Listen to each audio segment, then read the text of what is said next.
Good morning, कैसे हैं आप सब। तो आज हमारा पहला दिन है।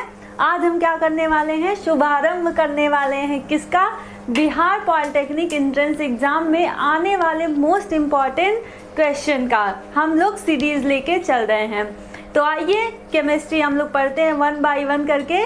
केमिस्ट्री या फिर हिंदी में इसी को कहते हैं रसायन शास्त्र, और हम जो है ज़्यादा इसको हिंदी में पढ़ा रहे हैं। और अगर किसी बच्चे को चाहिए इंग्लिश में तो आप लोग कमेंट करके बताइएगा, तो मैं बाईलिंगुअल में क्वेश्चन को बनाऊंगी। लेकिन उसके लिए आपको बताना पड़ेगा कि आपको इंग्लिश में भी चाहिए, ठीक है, क्योंकि मैक्सिमम बच्चे हिंदी वाले रहते हैं, इसलिए हम लोग हिंदी को लेके चल रहे हैं। तो आइए यहाँ पे देखते हैं 76 नंबर का क्वेश्चन, ठीक है। पहला नंबर का क्वेश्चन 76 नंबर पे है। यहाँ पे मतलब ये हमारा पहला क्वेश्चन है, ठीक है। क्या है कि आवर्त सारणी में कह रहा है सर्वाधिक ऋण विद्युतीय तत्व कौन सा होता है। ऋण विद्युतीय, इसको इंग्लिश में इलेक्ट्रोनिगेटिविटी कहते हैं। तो कह रहा है सर्वाधिक ऋण विद्युतीय तत्व कौन सा होता है।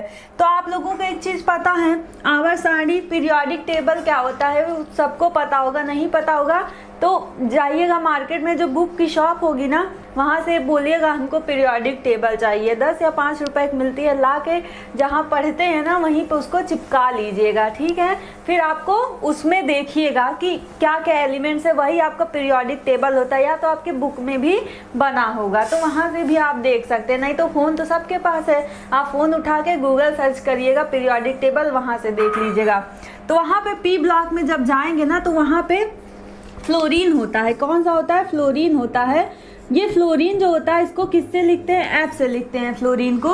ये सबसे ज़्यादा क्या होता है आपका, ऋण विद्युतीय होता है। इसके बाद क्या होता है, इसके बाद सेकेंड नंबर पे आपका ऑक्सीजन होता है। इसकी ऋण विद्युतीय कितनी होती है, 4 होती है। कितनी होती है, 4 होती है।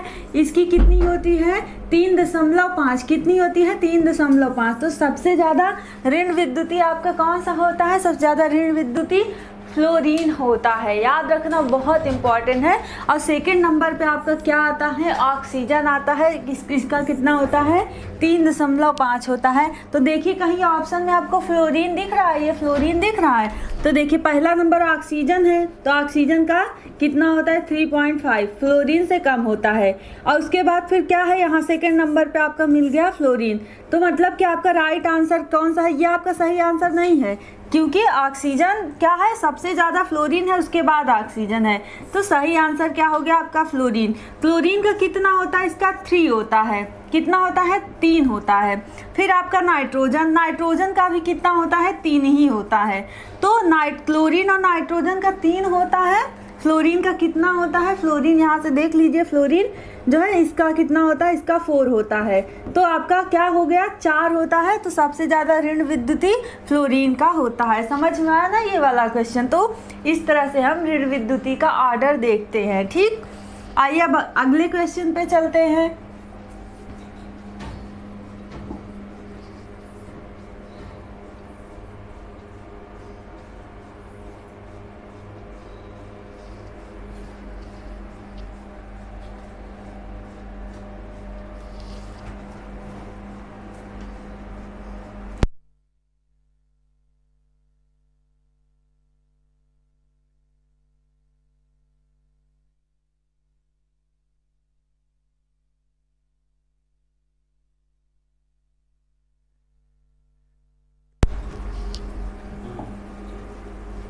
उसके बाद आपका ये मतलब दूसरे नंबर क्वेश्चन है, ठीक है। ये 78 नंबर पर, लेकिन आपके लिए दूसरा नंबर है, मतलब इसी ऑर्डर में था क्वेश्चन। तो आपसे पूछ रहा है कि निम्न में से कौन सा चक्री यौगिक नहीं है। चक्री मतलब समझ रहे हैं, चक्र तो सबको पता होगा, भगवान क्या बोलते हैं, कृष्ण भगवान के हाथ में क्या रहता है, चक्र रहता है ना। तो चक्र कैसे घूमता है, गोल गोल घूमता है ना। चक्र कैसे घूमता है, गोल गोल घूमता है। तो चक्री से याद रखिएगा कि जो रहेगा वो किसकी तरह कंपाउंड रहेगा, चक्र की तरह रहेगा। या फिर साइकिल का पहिया देखे हैं, साइकिल पहिया सभी लोगों ने देखा होगा ना, कैसा रहता है साइकिल का पहिया, चक्र की तरह रहता है ना। विष्णु भगवान जो हाथ में चक्र चलाते हैं, वैसे तो साइकिल का पहिया रहता है, गाड़ी का पहिया भी तो चक्र की तरह रहता है। तो चक्री मतलब गोल गोल रहता है, साइकिल की तरह रहता है, ठीक है। लेकिन यहाँ पे जरूरी नहीं है कि वो साइकिल की तरह रहे, जरूरी नहीं कि हमेशा क्या हो साइकिल का मतलब समझते हैं, मतलब एक पॉइंट से जाए दूसरे पॉइंट पे आके मिल जाए, एक जगह एक बिंदु से चले दूसरे बिंदु पे आके मिल जाए। ऐसे टेढ़ा मेढ़ा भी हो सकता है, ठीक है, इस तरह से भी हो सकता है, मतलब एक बिंदु से चले दूसरे बिंदु पे आके मिल जाए तो उसको साइकिल ही कहते हैं। साइंस में उसको क्या कहते हैं, साइकिल कहते हैं, ठीक है, या चक्र कहते हैं। क्या कहते हैं, चक्री कहते हैं, चक्र कहते हैं, चक्री कहते हैं। तो कह रहा है इसमें कि निम्न में से कौन सा चक्री यौगिक नहीं है, तो यहाँ पे पहला नंबर क्या है, बेंजीन है। चलिए सबका स्ट्रक्चर बना के सबका क्या बनाते हैं, चित्र बना के देखते हैं। तो बेंजीन देखो यहाँ पे आपका क्या है, बेंजीन है, पहले नंबर पे बेंजीन है। तो बेंजीन का जो चित्र होता है इस तरह से बनता है। फिर आपका क्या है, फिनाल है। अब फिनाल का चित्र कैसे बनता है, इसका फिनाल का चित्र इस तरह से होता है। यहाँ पे क्या OH का ग्रुप लगा दीजिए। उसके बाद फिर क्या है आपका एंथ्रासीन होता है, एंथ्रासीन। इसको कैसे बनाते हैं, तीसरा वाला जो आपका एंथ्रासीन है इसको इस तरह से बनाते हैं।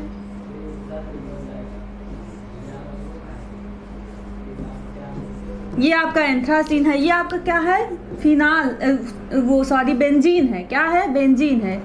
ये आपका बेंजीन है।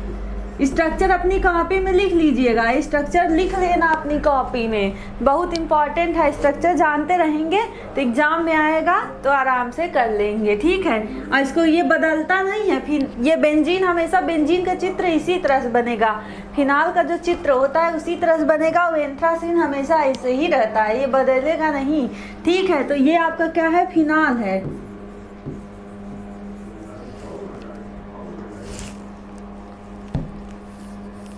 हिंदी में लिख देना, इसको क्या कहते हैं, फिनाल कहते हैं। इसको क्या कहते हैं, सॉरी बेंजीन कहते हैं इसको।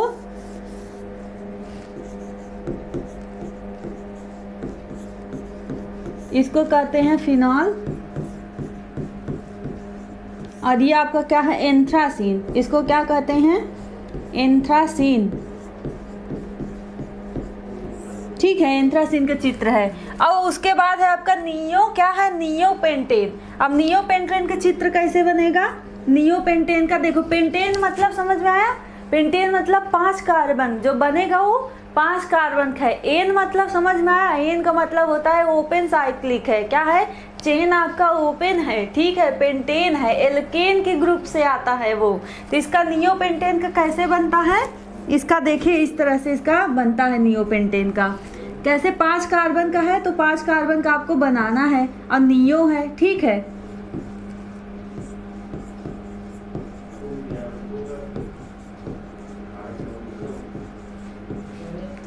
इसको क्या कहते हैं, नियो पेंटेन,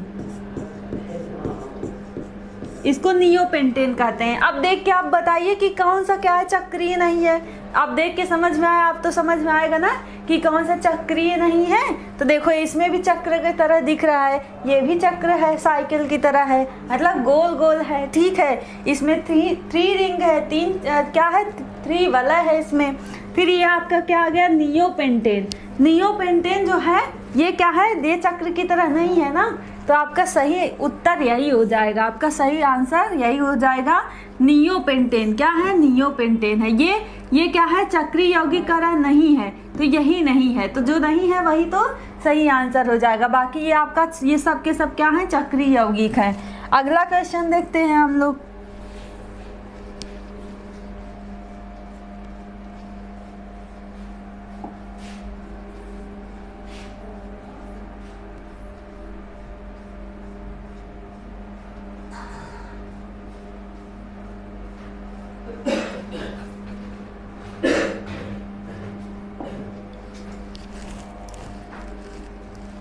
अगला क्वेश्चन है, कह रहा है निम्न में से कौन सा एक रिडॉक्स अभिक्रिया नहीं है।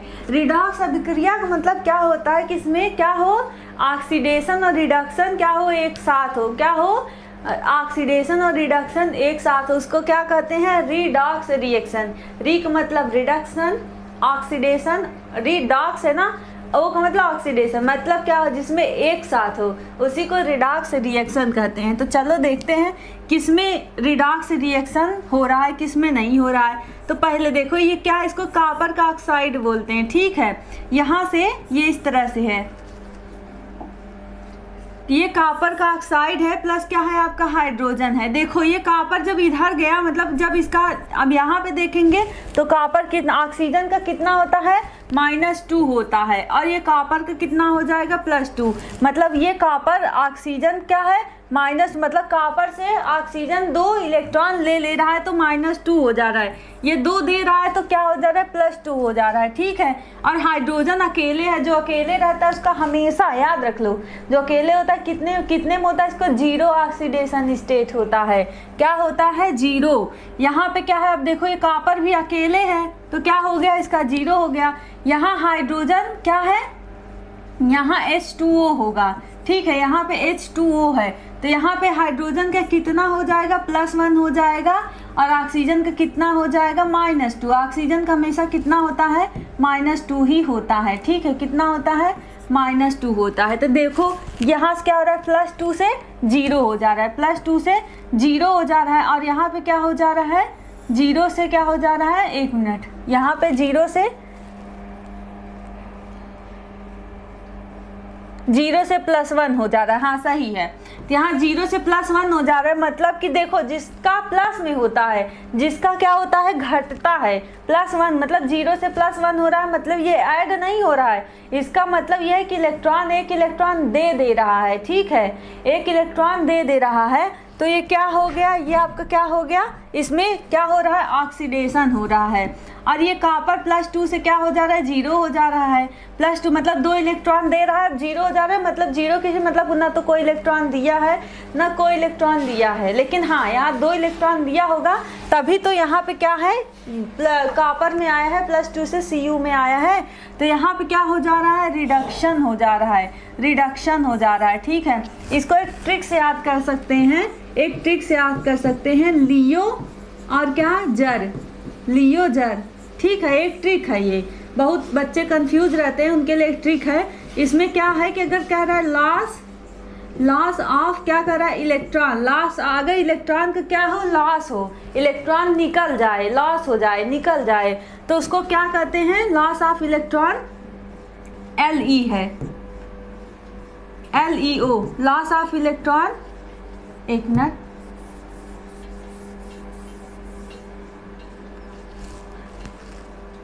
लॉस ऑफ इलेक्ट्रॉन ऑक्सीडेशन होता है, लॉस ऑफ इलेक्ट्रॉन क्या होता है आपका, ऑक्सीडेशन होता है, ठीक है, ऑक्सीडेशन होता है।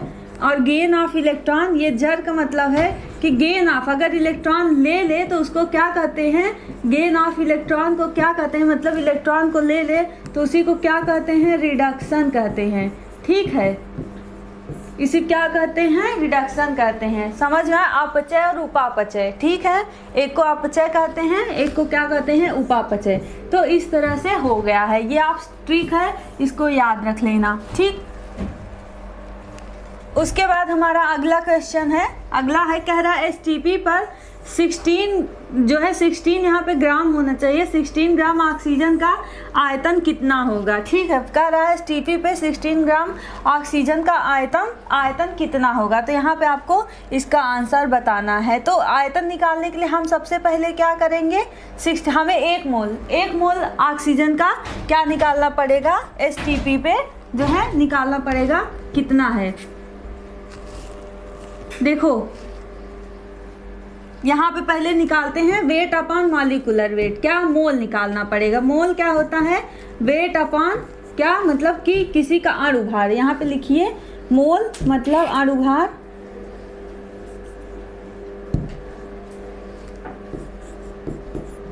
मोल का मतलब होता है भार डिवाइडेड बाय क्या होता, मतलब अणुभार। तो अब इसमें से मोल आपको बताना है, तो फिर इसको किससे लिखते हैं, स्मॉल n से लिखते हैं, जो है छोटे n से लिखते हैं, ठीक है। तो भार कितना दिया है, 16 ग्राम दिया है, डिवाइडेड अणुभार कितना होता है, 32 होता है। कितना होता है? 32 होता है। ठीक है, तो यहाँ पे आपका क्या हो जाएगा, कितना आएगा, 0 पॉइंट कितना आ रहा है, 0.5 आपका यहाँ पे आ गया है। लेकिन हमको क्या चाहिए, STP पे चाहिए, याद रखना STP पे, और यहाँ वॉल्यूम आयतन के फॉर्म में दिया है, तो इस पे हमको आंसर निकालना है। किसमें? आयतन के फॉर्म में निकालना है। तो हमको क्या करना पड़ेगा, देखो एक आयतन के लिए कितना होता है, एक आयतन के लिए होता है 22.4, एक आयतन के लिए 22.4 होता है। लेकिन यहाँ कितना है, 0.5, इसको और क्या लिख सकते हैं, हाफ लिख सकते हैं। क्या लिख सकते हैं, आधा लिख सकते हैं ना, 0.5 को आधा हम लिखते हैं, हाफ लिखते हैं। तो हाफ के लिए क्या होगा, 22.4 से क्या कर दीजिए, 22.4 को क्या कर दीजिए, इंटू 1/2, हाफ कर दीजिए, इंटू 1/2, तो कितना आ जाएगा, जब हाफ कर देंगे इसको तो 11 पॉइंट कितना आ रहा है आपका, 11.2 लीटर। कितना आ रहा है, 11.2 लीटर। तो इसका 11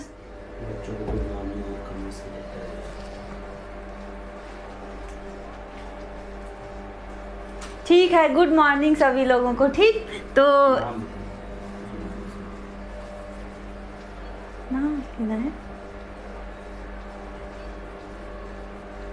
खुशबू, शिव कुमार सभी लोगों को, और शिव चंद्रा सभी को गुड मॉर्निंग है।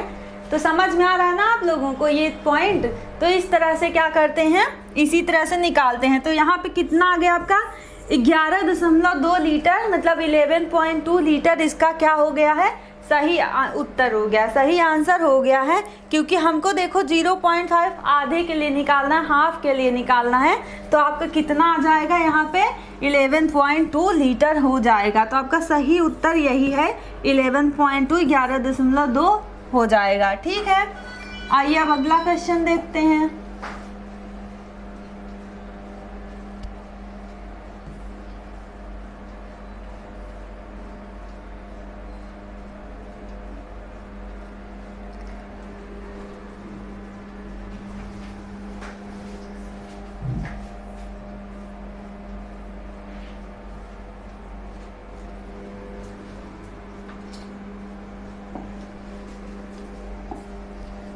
देखो कह रहा है कि एप्सम लवण क्या होता है, एप्सम लवण क्या होता है। देखो एप्सम और जिप्सम में कंफ्यूज मत होना, ठीक है। एप्सम और जिप्सम में आप लोग क्या होना, कंफ्यूज मत होना, ठीक है। क्या होता है एप्सम का लवण, देखो मैग्नीशियम, देखो मैग्नीशियम ये मतलब ये क्या होता है, magnesium sulphate, magnesium sulphate dot कितना 7H2O। अगर क्या करते हैं हम मैग्नीशियम सल्फेट का अभिक्रिया करवा देते हैं, रिएक्शन अभिक्रिया करवा देते हैं किससे, 7 वाटर के मॉलिक्यूल से, तो जो बनेगा, जो आपका फाइनल कंपाउंड बनेगा, इसी को हम क्या कहते हैं, इसी को हम एप्सम कहते हैं। क्या कहते हैं, एप्सम कहते हैं। तो एप्सम और जिप्सम में कंफ्यूज मत होना, और याद रखना जो आपका एप्सम है वो किसका कंपाउंड है, वो मैग्नीशियम का कंपाउंड है। एप्सम किसका है, मैग्नीशियम का कंपाउंड है। और जो जिप्सम होता है वो किसका कंपाउंड होता है, कैल्शियम का होता है। जिप्सम को कैसे लिखते हैं, कैल्शियम, हाँ कैल्शियम सल्फेट डॉट 2H2O, मतलब इसमें क्या होता है, कैल्शियम सल्फेट को 2 वाटर के मॉलिक्यूल से जब रिएक्शन करवाते हैं तो क्या बन जाता है आपका जो है, तब आपका बन जाता है जिप्सम। ये आपका क्या है, ये आपका जिप्सम है, और वो आपका क्या है, एप्सम है। तो याद रखिएगा, दोनों में बिल्कुल मत कंफ्यूज होना। बहुत लोग कंफ्यूज होके जो है जिप्सम वाला ही लगा देते हैं। तो देखो यहाँ पे दिया हुआ है लेकिन पूरा नहीं, यहाँ पे 3H2O है, उसमें 2H2O है। तो यहाँ से आपका सही उत्तर हो जाएगा मैग्नीशियम सल्फेट, यहाँ पे डॉट है मैग्नीशियम सल्फेट डॉट कितना 7H2O, क्या है आपका, एप्सम है। क्या है, एप्सम है। ठीक है, समझ में आ रहा है ना आप लोगों को। अच्छा, STP का मतलब होता है स्टैंडर्ड टेम्परेचर प्रेशर, मतलब स्टैंडर्ड टेम्परेचर प्रेशर पे, और स्टैंडर्ड टेम्परेचर प्रेशर क्या होता है आपका, कि क्या हो आपका एटमॉस्फेयर, मतलब आपका प्रेशर क्या, STP की ऐसी कंडीशन होती है कि आपका कितना हो, आपका 273.15 केल्विन क्या हो, टेम्परेचर, टेम्परेचर आपका इतना हो और आपका प्रेशर कितना हो 1 एटमॉस्फेयर, प्रेशर कितना हो 1 एटमॉस्फेयर, तो इसी को क्या कहते हैं, एसटीपी कहते हैं। इसी को क्या कहते हैं, ठीक है, समझ में आया गौरव? इसी को क्या कहते हैं, एसटीपी। इसी को हम एसटीपी कहते हैं, स्टैंडर्ड टेम्परेचर प्रेशर। अब ठीक है ना, समझ में आ गया? तो और हमको इसमें एसटीपी पे वॉल्यूम में पूछा था, तो वॉल्यूम क्या होता है 22.4, लेकिन हमको हाफ के लिए निकालना था तो हम उसको हाफ कर दिए, जो भी हमारी वैल्यू आई थी। उसके बाद यहाँ पे देखिए नेक्स्ट क्वेश्चन है, कह रहा रेडियो एक्टिवता एक गुण है। कह रहा है जो रेडियो एक्टिवता होता है वो गुण है, मतलब रेडियो एक्टिवता एक प्रॉपर्टी है, किसकी है, रेडियो एक्टिवता किसकी प्रॉपर्टी है, तो बहुत ज़्यादा इंपॉर्टेंट है। तो कह रहा है इलेक्ट्रॉन की या प्रोटॉन की या फिर क्या नाभिक की या फिर क्या परमाणु की। 4 ऑप्शन दिए हैं, आप लोग बताइएगा कि किसकी है। तो देखो इलेक्ट्रॉन की बिल्कुल नहीं होती, इलेक्ट्रॉन की प्रॉपर्टी नहीं होती, ना ही प्रोटॉन की प्रॉपर्टी होती है और ना ही परमाणु की प्रॉपर्टी होती है। किसकी प्रॉपर्टी होती है, एक नाभिक की प्रॉपर्टी होती है, न्यूक्लियस। किसकी होती है, न्यूक्लियस की होती है। जो भी रेज निकलते हैं ना, जो भी आपके अल्फा बीटा गामा ये सब रेज निकलते हैं ना, इसमें यही सब निकलते हैं। इलेक्ट्रॉन भी निकलता है, लेकिन याद रखिएगा वह कहाँ से निकलता है, नाभिक से। नाभिक से सारे चार्ज आपके कहाँ से निकलते हैं, नाभिक से निकलते हैं। इसलिए प्रॉपर्टी किसकी है, नाभिक की होती है।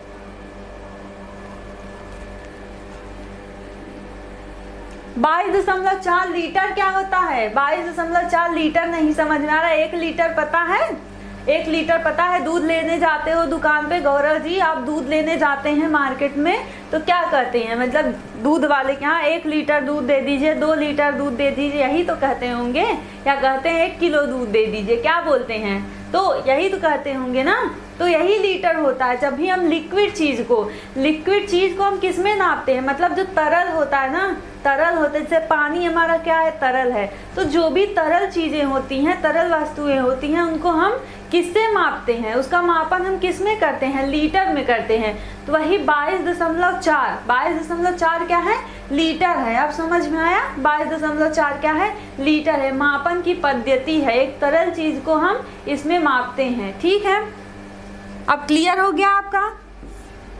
अब गैसियस, बस तरल कोई नहीं, गैसियस चीज़ों को भी लीटर में हम मापते हैं। ठीक है, लेकिन सॉलिड को नहीं मापते, याद रखना, जो आपका ठोस होता है। चलिए अगला क्वेश्चन देखते हैं।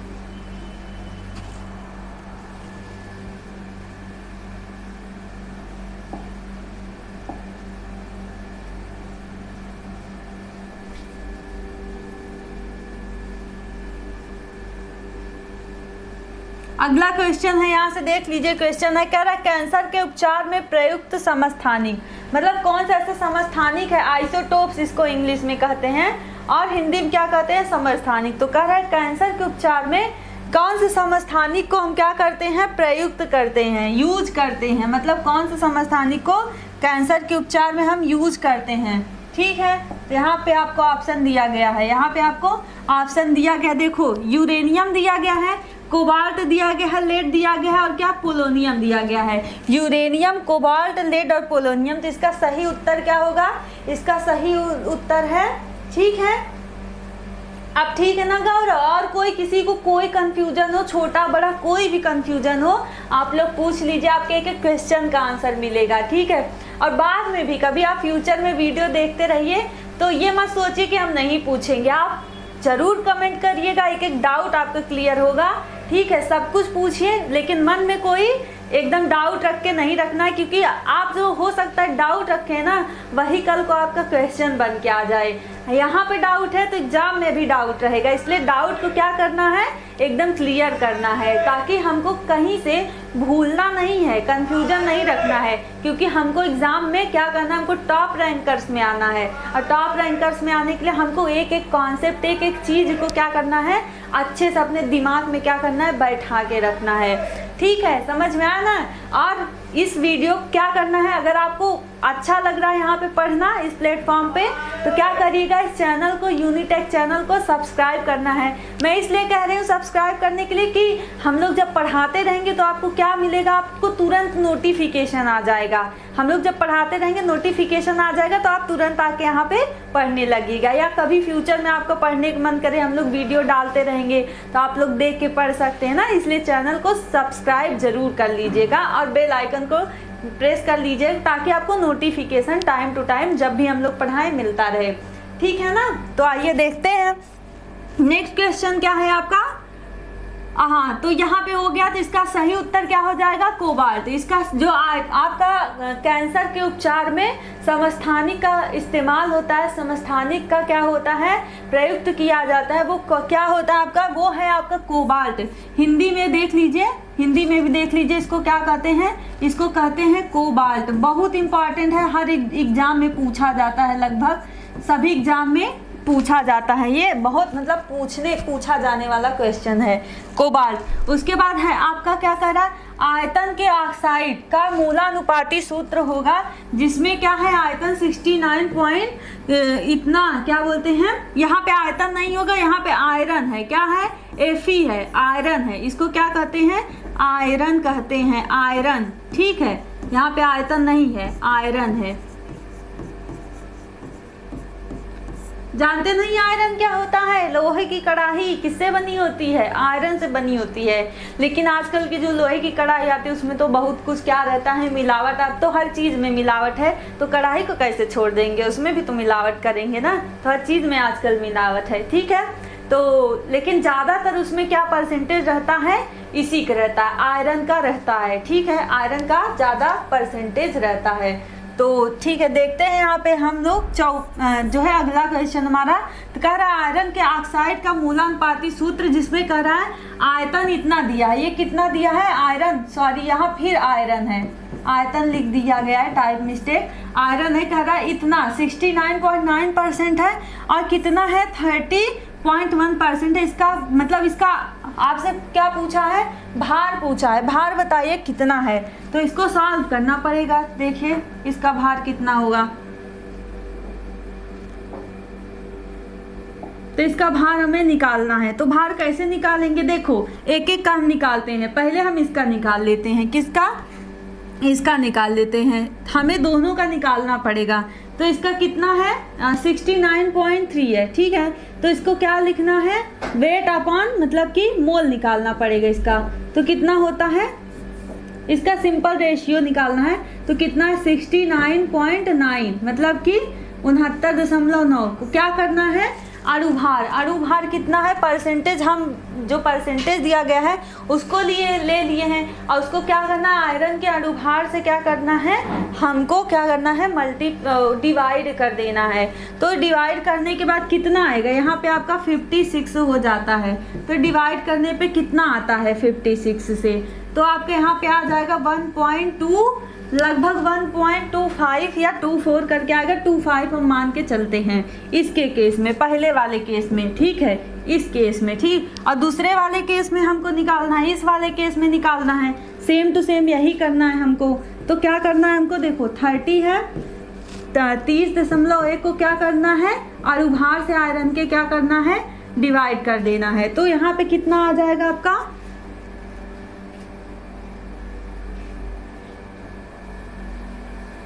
यहाँ पे 30 तो नहीं होना चाहिए,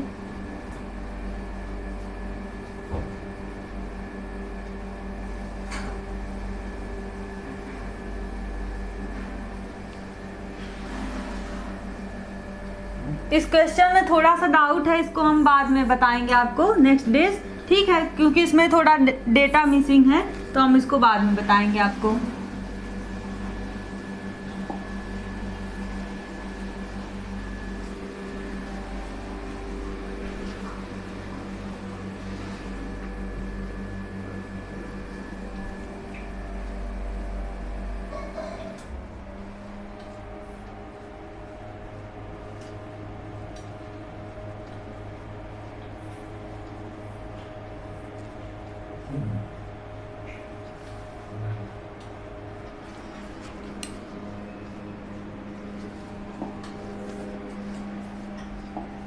देखो यहाँ से पूछ रहा आपका टिंडल प्रभाव दिखाई देता है। टिंडल प्रभाव पता है क्या होता है आप लोगों को? आप लोग कभी मतलब ऑब्जर्व किए होंगे, देखे होंगे, रूम में ऐसे अंधेरे कमरे में आप बैठे रहिए तो किसी खिड़की को, गाँव में होता नहीं, घरों में ऐसे धुनकी टाइप का खिड़की टाइप का खुला रहता है, तो वहाँ से आप देखेंगे ऐसे लगता है मतलब कि ढेर सारी क्या होती हैं, छोटे छोटे जो आपके ऐसे लगता है धूल मिट्टी कर ऐसे गोला की तरह रूम के अंदर आ रही है, बाहर जा रही है, ऐसे घूमता रहता है, चमकीला चमकीला दिखाई देता है। किसी ने देखा है? किसी ने देखा है? देखा होगा तो बताइए। वैसे मैक्सिमम लोग ये चीज़ जो गांव के बच्चे हैं ज़रूर देखे होंगे, ठीक है। सिटी में तो बहुत कम दिखता है क्योंकि 24 घंटा लाइट रहता है। ये लाइट मतलब थोड़ा थोड़ा अंधेरा कमरा हो, सूर्य की रोशनी हल्की बहुत आती रहे तो वहीं पे ये दिखता है। इसको क्या कहते हैं? इसी को टिंडल प्रभाव कहते हैं, टिंडल प्रभाव कहते हैं। तो ठीक है, तो कह रहा है टिंडल प्रभाव दिखाई देता है, तो किस में दिखाई देता है?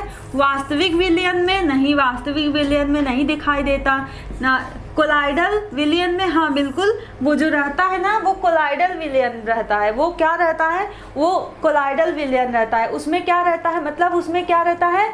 हवा, मतलब हवा में आपके क्या है? हवा में आपका गैस होता है ना, तो गैस में क्या रहता है? सॉलिड। गैस में छोटे छोटे सॉलिड मतलब ठोस, छोटे छोटे ठोस के क्या रहते हैं? जो पार्टिकल रहते हैं जो है हवा में, तो वही उसमें दिखते हैं। तो वो एक तरह क्या होता है? वो एक तरह का विलयन होता है, ठीक है। तो उसको हम क्या बोलते हैं? उसी को हम बोल देते हैं कोलाइडी विलयन। उसी को हम क्या कहते हैं? कोलाइडी विलयन। समझ में आया? या इंग्लिश में इसी को कोलाइडल सॉल्यूशन हम कहते हैं। क्या कहते हैं? कोलाइडल सॉल्यूशन कहते हैं। तो ये आपका किसका है? कोलाइडल विलयन का है। बहुत इंपॉर्टेंट है, बहुत ज़्यादा इंपॉर्टेंट है, इसको याद रखना, ठीक है। अगला आपका है नेक्स्ट क्वेश्चन।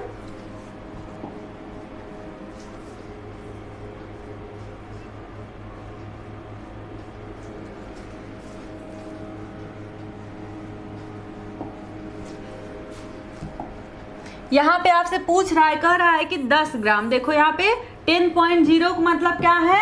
100 मत समझ लेना, इसको 100 मत समझ लेना है। 10.0 का मतलब क्या होता है? 10 होता है। 10th पास कर लिए उतना तो पता ही होगा ना। तो कितना होता है यहाँ पे? 10 पॉइंट, मतलब इसको क्या कहते हैं? 10 ग्राम क्या कह रहा है? कैल्शियम कार्बोनेट गर्म करने पर कितना दे रहा है? 4.4 ग्राम क्या दे रहा है? CO2। हाँ वही CO2। ये कौन CO2 है? जो हम लोग सांस लेते हैं तो छोड़ते हैं ना, CO2 इसी कहते हैं। कार्बन डाइऑक्साइड कहते हैं। पता होगा ना? नहीं पता है तो आज तो पता हो गया ना, अब मत कहना कि नहीं पता है। क्या कहते हैं? कार्बन डाइऑक्साइड, ठीक है। हम जब सांस छोड़ते हैं तो क्या निकलता है? CO2 कार्बन डाइऑक्साइड निकलता है, जिसको क्या कहते हैं? पौधे लेते हैं। इसको क्या लेते हैं? पौधे अपने अंदर लेते हैं। जैसे हम लोग ऑक्सीजन लेते हैं वैसे पौधे क्या लेते हैं? कार्बन डाइऑक्साइड लेते हैं, ठीक। तो यहाँ से ये कह रहा है कि यहाँ पे लेकिन कैल्शियम कार्बोनेट के केस में दिया गया है। तो कह रहा है 10 ग्राम कैल्शियम कार्बोनेट गर्म करने पर क्या हो रहा है? 4.4 ग्राम CO2 कार्बन डाइऑक्साइड और कितना? 5.6 ग्राम कैल्शियम ऑक्साइड, CaO को क्या कहते हैं? कैल्शियम ऑक्साइड देता है।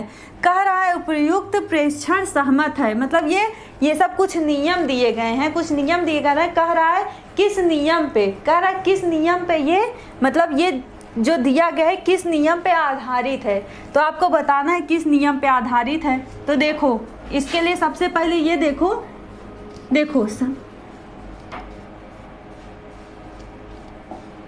देखिए यहाँ पे क्या है? देखो यहाँ पे क्या कह रहा है? पहले रिएक्शन लिख लेते हैं ना। कैल्शियम कार्बोनेट, ठीक है, किस में बदल रहा है? CO2 कार्बन डाइऑक्साइड, और किस में बदल रहा है? कैल्शियम का ऑक्साइड, इसमें बदल रहा है, ठीक है। ये कितना है आपका? 10 ग्राम है। कितना है? 10 ग्राम है। और यहाँ पे कितना हो गया? 4.4 ग्राम, 4.4 ग्राम। ये कितना है? 5.6 ग्राम।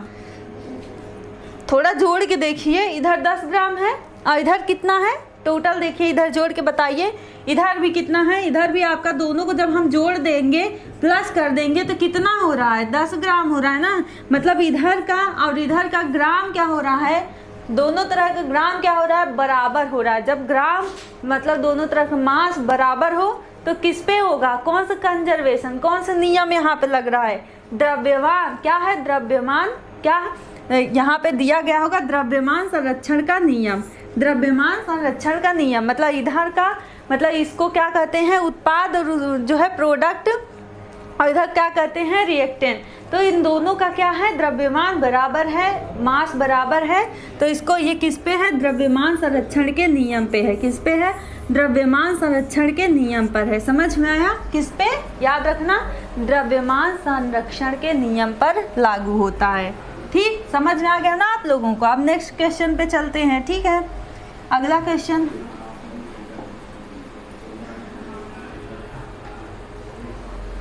बताते रहिए आप लोग कमेंट कर करके। ठीक है, बताते रहिए तो हम भी समझे ना कि हाँ आप लोग पढ़ रहे हैं। पता चला वीडियो खोल के आप लोग सो रहे हैं, तो ऐसा नहीं करना है, पढ़ते रहना है। ठीक है, जैसे मैं पढ़ा रही हूँ लगातार आपको, ऐसे लगातार आँख खोल के बढ़िया से पढ़ते रहना है। ठीक, क्योंकि पढ़ेंगे तो ये आपको काम देगा ना। आपका एग्जाम कितना पास में, एकदम पास में। अभी आप सो नहीं सकते जब तक आप बढ़िया से अपने क्या है टारगेट को नहीं अचीव कर लेते, जो आपको गवर्नमेंट कॉलेज पाना है ना, तब तक आपको क्या है सोना नहीं है, बहुत कम सोना है। एकदम ये नहीं कि मत सोइएगा, थोड़ा बहुत सो जाइएगा, लेकिन जगते रहना है, जागते रहो। सुना है ना, जब तक अपने लक्ष्य को ना पाओ तब तक क्या करो, जागते रहो। तो आइए देखते हैं अगला क्वेश्चन हमारा।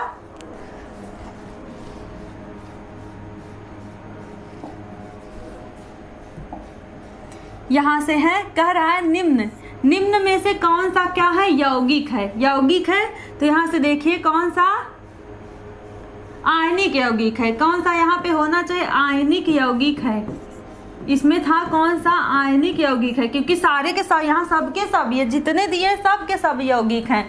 तो यहाँ पे कह रहा है आयनिक यौगिक है कौन सा, इसमें से पूछा है कौन सा आयनिक यौगिक है। क्योंकि ये देखो ये तीनों एक जैसे हैं, मैं कैसे समझ गई कि आयनिक यहाँ पे होगा? क्योंकि तीन एक जैसे हैं, एक ही यहाँ पे अलग दिख रहा है। जो एक अलग दिख रहा है ना, तो वही क्या है, वही आंसर है, और वो क्या है, आयनिक है। इसलिए मैं यहाँ समझ गई कि यहाँ पे आयनिक होना चाहिए। ठीक है, तो ये देखो ये आपका कौन सा है, ये आपका पोटेशियम, इसको क्या कहते हैं, पोटेशियम क्लोराइड।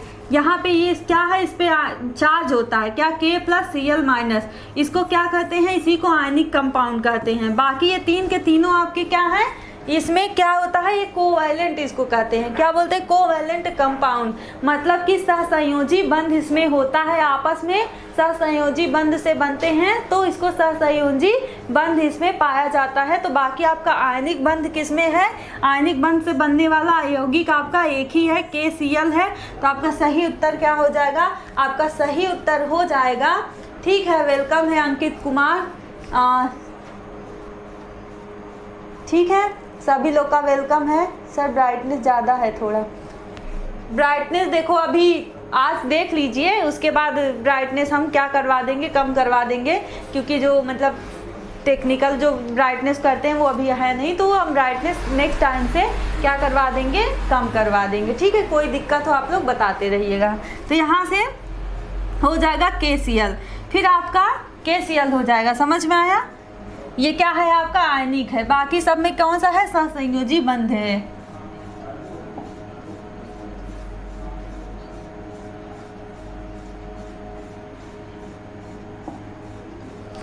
फिर हमारा अगला क्वेश्चन है, अगला हमारा जो प्रश्न है, कह रहा है एक यौगिक का तुल्यांकी भार कितना दिया है, 9 दिया है, तथा इसके क्लोराइड का सूत्र कितना है, MCl2। क्या है? MCl2। वैसे MgCl2 होगा। क्या होगा? MgCl2 होगा, क्योंकि वो सही नहीं है। तो कह रहा है उस यौगिक का हमको क्या बताना है, अणु भार। इस यौगिक का हमको क्या बताना है, अणु भार कितना होगा। ठीक है, इसका हमको 88 नंबर क्वेश्चन है, इसका हमको क्या बताना है, अणु भार बताना है। तो तुल्यांकी भार इक्वल टू क्या होता है, अणु भार डिवाइडेड बाई क्या होता है, N होता है। ठीक है, अणु भार डिवाइडेड बाई क्या होता है, N होता है।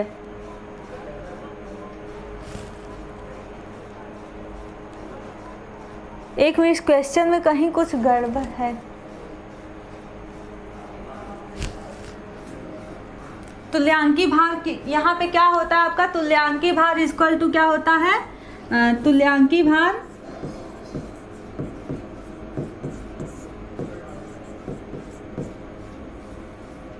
इक्वल टू क्या होता है, अणु भार होता है। अणु भार उसके बाद डिवाइडेड बाय क्या होता है, N होता है। तो जो MgCl2 है इसके लिए N की वैल्यू कितनी होती है, यहाँ पे Mg है कि Mn है, 1 मिनट रुक जाइए, मैं क्वेश्चन को कंफर्म कर लूँ तब बताती हूँ आप लोगों को, क्योंकि मुझे थोड़ा टाइप मिस्टेक लग रहा है। MCl3 है, कितना है यहाँ पे, 3 है, MCl3 है। ठीक है, क्योंकि 2 रखूंगी तो आपका वो आंसर ही नहीं आ रहा है। तो यहाँ पे क्या है, MCl3 है। तो 3 का मतलब क्या है, N का मतलब जानते हैं क्या होता है, कितना इसकी क्या है, क्षारकता है, या फिर इसकी कितनी क्या है, इसकी अम्लीयता या क्षारकता, दोनों हो सकता है। अम्लीयता कितना है, अम्लीयता मतलब कितना खट्टापन है, अम्लीय का मतलब जानते ही होंगे खट्टा, ठीक है। और क्षारकता का मतलब कितना नमकीन है, तो यही कितना नमकीन है, कितना खट्टा है, वही ये क्या है, N है। N मतलब ये कंपाउंड आपका, इसकी कितनी इसमें खट्टापन है, कितनी अम्लीयता है, कितनी क्षारकता है, मतलब कितना नमकीन टाइप का है, तो ये क्या बताते हैं, MCl3। तो यहाँ से देखो ये जो M है ये क्या होता है, ये कोई कंपाउंड है और इससे क्या जुड़ा हुआ है, ये Cl है, क्लोरीन का एटम है। इसके देखो क्लोरीन एटम कितने जुड़े हुए हैं, कुछ ना समझ में आया तो जितना उससे क्या हो, इलेक्ट्रोनिगेटिव विद्युत ऋणात्मक तत्व जुड़े होते हैं ना, वही को आप N की जगह लिख दिया करिए। वही क्या करेंगे आप, N की जगह लिख देंगे। तो यहाँ पे आपका N की वैल्यू, N का मान कितना हो जाएगा, N का मान यहाँ पे 3 हो जाएगा। क्या होगा, 3 हो जाएगा। अब यहाँ पे हम रख देते हैं, हमको क्या रखना है, यहाँ पे देखो भार, तुल्यांकी भार कितना दिया है, 9 दिया है। तुल्यांकी भार यहाँ पे इसकी जगह कितना दिया है, 9 दिया है। तो हमको यही, हमसे ये पूछा है, अणु भार पूछा है हमसे, तो हमको क्या करना है, देखो क्या करना है, तुल्यांकी भार 9 है, अणु भार हमसे पूछा है, अणु भार क्या किया है, हमसे पूछा है, और डिवाइडेड बाय क्या करना है, 3 करना है। तो जब 3 का 9 से क्या करेंगे, मल्टीप्लाई करेंगे, 3 को 9 से मल्टीप्लाई कर देंगे, ऐसे दोनों क्या करना है, क्रॉस मल्टीप्लाई, ठीक है। ये इधर जाएगा तो मल्टीप्लाई ना होगा, उसमें क्या होगा, गुणक ही तो होगा। तो जब इसको इसका गुना कर देंगे हम 9 से 3 का, कितना आएगा, इतना तो आता ही होगा ना, कितना होगा बताइए, कितना होगा, 27 होगा। कितना होगा, आगे वाला लाइट बंद कर दें।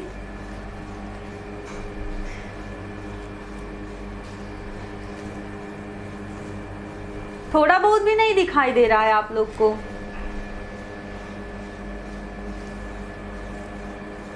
ये लाइट का कनेक्शन कहाँ से है,